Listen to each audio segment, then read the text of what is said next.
अरे वा, अभिनंदन. खूप खूप शुभेच्छा तुला. नवीन झालीस ना.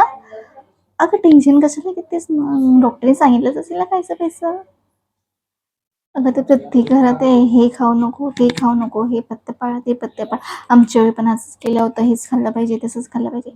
नको काय, सगळीकडे दुर्लक्ष का. स्वतःची आणि स्वतःची बाळाची काळजी पहिले घे. डॉक्टर काय सांगतात ते का. 2-2 तासांनी फिडिंग द्यायची असते, तुला माहितीच आहे. डॉक्टरने सांगितलं असेल तर ते सगळं फॉलो कर. खाण्याची टिप्सपासून झोपण्याच्या टिप्सपर्यंत काय काय बाळाला दिलं पाहिजे, कसं कसं ठेवलं पाहिजे, सगळ्या गोष्टी डॉक्टर सांगते तू ते ऐक. खा. असं नाही की घरच्यांचं काहीच ऐकू नको, त्यांचंही ऐक, पण प्रमाणात.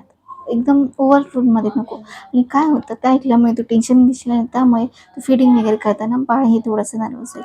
आणि जर तू आनंद त्याला दूध पाजशील तर त्याला आनंद पण होईल आणि त्याला वाटेल की माझी नेहमी माझ्यासोबत रडला की त्याला नेहमी आपल्या छातीजवळ आणि पोटाजवळ लाव.